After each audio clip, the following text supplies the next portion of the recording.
नमस्कार साथियों, दोस्तों आपके अपने चैनल प्रभु यूपीपी में एक बार फिर से स्वागत है। दोस्तों एसएससी जीडी कांस्टेबल की तैयारी कर रहे बहुत सारे बच्चों के मन में इस बात को लेकर के डाउट है कि जो जीएस है इसे कैसे तैयार किया जाए। जीएस के जो इंपॉर्टेंट टॉपिक्स हैं इनको यूट्यूब पे किस टीचर से पढ़ा जाए, क्योंकि दोस्तों आजकल बहुत सारे बच्चे जो है ऑनलाइन पढ़ना ज्यादा प्रेफर करते हैं। उनको ऑनलाइन पढ़ने में जो है ज्यादा सहूलियत लगता है अपेक्षाकृत ऑफलाइन पढ़ने की।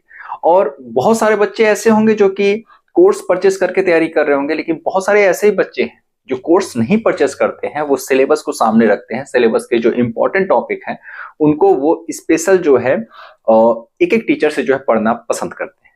दोस्तों आज हम बात करेंगे एसएससी जीडी कांस्टेबल के लिए जो आपका जीएस का स्ट्रेटजी होना चाहिए वो क्या होना चाहिए, जीएस को आपको कैसे तैयार करना है। सबसे पहले मैं बता दूं कि कुल 20 प्रश्न आपके परीक्षा में जीएस से पूछे जाएंगे।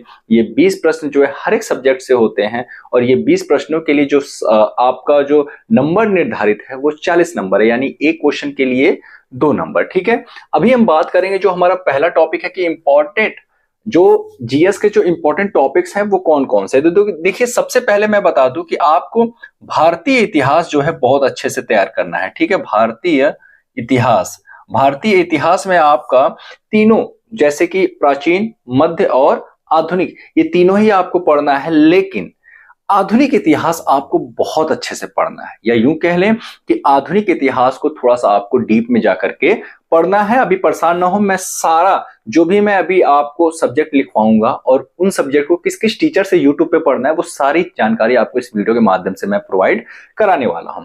तो सबसे पहले क्या आता है भारतीय इतिहास। देखिए वर्ल्ड हिस्ट्री जो है इतना इंपॉर्टेंट नहीं होता है एसएससी जीडी कांस्टेबल के लिए, ठीक है, लेकिन भारतीय इतिहास आपको अच्छे से पढ़ना है। इसके बाद हमारा दूसरे नंबर पर जो आता है वो है संविधान, भारतीय संविधान। देखिए एक चीज बता दूं, बहुत ज्यादा डीप नहीं जाना हमको।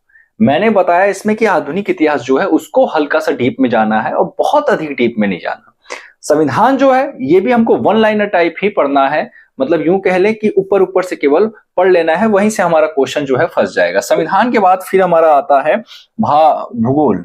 ठीक है, भूगोल में आपको जो है भारतीय भूगोल बहुत अच्छे से पढ़ना है।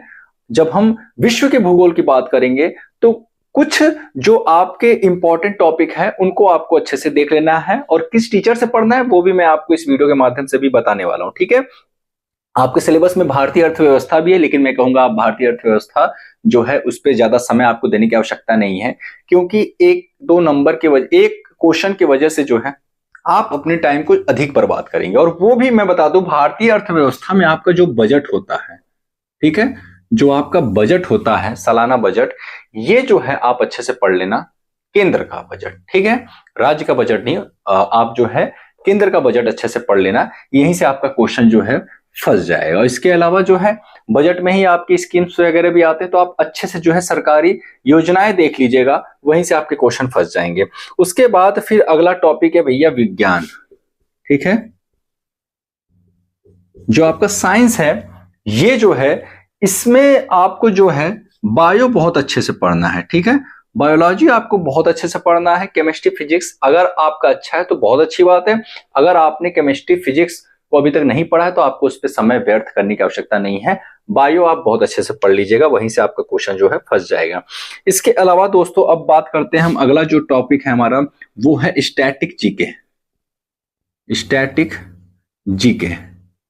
ठीक है, ये बड़ा इंपॉर्टेंट है, इससे आपके परीक्षा में कम से कम 3 से 4 प्रश्न पूछे जा सकते हैं। ठीक है, 3 प्रश्न तो पूछे ही जाएंगे हर हाल में, इसको बहुत अच्छे से तैयार कर लेना है। इसके बाद आपका आता है करेंट अफेयर, सीए। ठीक है, करेंट अफेयर। अब ध्यान दीजिए, भारतीय इतिहास आपको किससे पढ़ना है। अगर मैं बोलूं कि भारतीय इतिहास किससे पढ़ना है तो आप भारतीय इतिहास के लिए जो है आप नवीन सर से जो है भारतीय इतिहास पढ़ सकते हैं। ठीक है, नवीन सर से, RWA के जो नवीन सर हैं, आप उनसे भारतीय इतिहास जो है वो पढ़ सकते हैं। अब बात आती है संविधान किससे पढ़ें, तो देखिए संविधान के लिए आप लोग जो है कुछ नहीं करना है, आप जो है किसी भी वन लाइनर बुक से जो है संविधान की तैयारी कर सकते हैं। इसके अलावा अब बात करते हैं दोस्तों भूगोल। तो भूगोल आपको पढ़ना है TWA, टारगेट विथ अंकित, आपको मैं बता दूं कि ये जो अंकित सर हैं ये पहले RWA के ही टीचर हुआ करते थे, लेकिन अब इन्होंने अपना खुद का चैनल बना करके और अपना खुद का एप्लीकेशन जो है बना करके ये काम कर रहे हैं। तो TWA के जो अंकित सर है ना, कबूतर वाले, याद होगा आपको, तो वो जो है बहुत अच्छे तरीके से भूगोल आपको पढ़ा देंगे और भूगोल के ये जाने माने टीचर है। RWA के एक समय था कि वो जो है GS के मतलब ये कह लीजिए स्तंभ माने जाते थे। उनके बाद जो है अब नवीन सर इस जिम्मेदारी को संभाल रहे हैं। विज्ञान की बात करें तो दोस्तों मुझे नहीं लगता विज्ञान के लिए जो है खान सर से बेटर कोई टीचर है। आप जो है बायो एक बार अगर आप खान सर से पढ़ लेते ना, मुझे पूरा भरोसा है कि आपको नोट्स बनाने की भी आवश्यकता नहीं होगी, आप क्लास में ही चीजें आपको याद हो जाएंगी, ठीक है। अब स्टैटिक जीके की बात आता है तो स्टैटिक जीके के लिए फिर से मैं आपको कहूंगा कि नवीन सर, फिर से आपको नवीन सर के पास जाना पड़ेगा, ठीक है। और उसके बाद करेंट अफेयर आप लोग जानते हैं कि कुमार गौरव सर से बेटर जो है कोई करेंट अफेयर का टीचर ही नहीं है यूट्यूब पे, ठीक है। ये जो है जो मैं बताया हूं आपको, अगर आप इतना टॉपिक क्लियर कर लेते हैं, देखिए 20 क्वेश्चन है तो आप 20 क्वेश्चन में से जीएस में अगर आप कहें कि आप 20 का 20 आप तैयार कर लेंगे, ऐसा पॉसिबल ही नहीं है। लेकिन इस 20 में अगर आपने 14 से 15 भी अगर सही कर लिया तो आपका काम हो जाएगा आसान। क्योंकि हमने मैथ, रीजनिंग और हिंदी में आपको बताया था कि उसमें आपको जो है मैक्सिमम क्वेश्चन सही करने हैं। कोशिश ये करना है कि मैथ और रीजनिंग और हिंदी में 60 क्वेश्चन में से आप जो है उसमें कम से कम कोशिश ये रहे कि आप जो है 55, ठीक है, 50-55 करने का प्रयास करें। मैं प्रयास करने की बात कर रहा हूं, प्रयास कर सकते हैं, सही होना नहीं होना वो अलग बात है। आप 55 क्वेश्चन सही करने का प्रयास कर सकते हैं। उसके लिए जरूरी होगा कि आपको हिंदी में पूरे क्वेश्चन सही करने का प्रयास करना है, मैथ में भी, रीजनिंग में भी। और मैं जैसा कि बता दूं कि मैथ और हिंदी ये आपको इसी चैनल पर पढ़ाया जाएगा। रीजनिंग आप जो है किसी से भी पढ़ सकते हैं रीजनिंग के लिए, ठीक है। मैं ये नहीं स्पेशली किसी टीचर को नहीं कहूंगा रीजनिंग के लिए, आपको जिससे समझ में आए आप उससे पढ़िएगा। लेकिन जीएस के लिए ये जो मैंने बताया है, ये जो है पूरी उम्मीद है कि आप जब इन टीचर से पढ़ेंगे तो आपको जीएस के हर एक टॉपिक बहुत अच्छे से समझ में आएगा। इसी के साथ ही दोस्तों आपको मैं एक और जानकारी देना चाहूंगा कि अगर आप एसएससी जीडी कांस्टेबल की तैयारी कर रहे हैं और आप जीएस के लिए बुक परचेस करना चाहते हैं तो आप चक्षु पब्लिकेशन की इस बुक को परचेस कर सकते हैं। दोस्तों इनकी ये जो बुक है इस समय हर एक पॉइंट आपके सिलेबस के अकॉर्डिंग ही डिजाइन किए गए हैं। इसके अलावा इनका ये जो जीएस का बुक है, इसके अलावा इनका मैथ, रीजनिंग और हिंदी, ये चारों ही सब्जेक्ट के बुक जो है आपको कॉम्बो पैक में मिलेंगी। दोस्तों इन किताबों को आप ऑनलाइन Amazon या फिर फ्लिपकार्ट कहीं से भी परचेस कर सकते हैं। दोस्तों ये किताबें आपकी तैयारी को जो है बूस्ट करने का काम करेंगी। लेकिन हाँ, एक चीज का ध्यान रखिएगा, इन किताबों को फ्रेशर बच्चा ही लेगा जो नया तैयारी कर रहा है या फिर पहली बार परीक्षा में शामिल होने जा रहा है, ठीक है।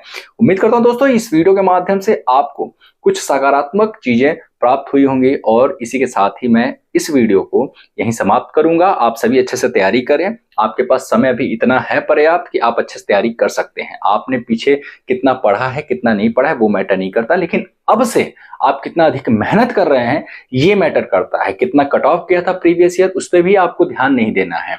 इस बार आपको कितना स्कोर करना है, आपका टारगेट क्या होना चाहिए ये मैटर करता है। हम एक वीडियो बनाएंगे, उसमें हम आपको एक टारगेट सेट करके देंगे कि कितना सेफ स्कोर होगा, कितना आपको टारगेट बना करके चलना है। वैसे भी आप जो कट ऑफ की वीडियोस देखते हो प्रीवियस ईयर, वो सारे जो कट ऑफ की वीडियोस होते हैं वो नॉर्मलाइज्ड स्कोर होते हैं, ठीक है। वो कोई भी बच्चा जो है उतना स्कोर नहीं ला सकता है, पॉसिबल ही नहीं है कि कोई बच्चा 160 में से 160 प्लस स्कोर ला दे बिना नॉर्मलाइजेशन के। तो नॉर्मलाइज्ड स्कोर ही जो है वो आपको शो होता है, ठीक है। तो परेशान होने की आवश्यकता नहीं है, आप अच्छे से तैयारी करें। आप सभी का सिलेक्शन इस बार होगा अगर आपने मेहनत से तैयारी किया है। वैसे भी इस बार भी वैकेंसी बहुत अच्छी खासी है। ये जो आप देख रहे हैं एसएससी जीडी कांस्टेबल 2025 की हमारी वैकेंसी इस समय लगभग 40,000 सीटें जो है आपके लिए निर्धारित की गई हैं और उम्मीद करता हूं कि इन सीटों को अभी आने वाले समय में और भी बढ़ाया जा सकता है, ठीक है। उम्मीद करता हूं दोस्तों ये वीडियो आपको पसंद आया होगा। वीडियो कैसा लगा नीचे कमेंट बॉक्स में लिखकर जरूर बताएं। अगर वीडियो पसंद आया हो तो प्लीज वीडियो को लाइक करें, चैनल को सब्सक्राइब करें। दोस्तों फिर मिलते हैं किसी नए वीडियो के साथ, तब तक के लिए जय हिंद, जय भारत।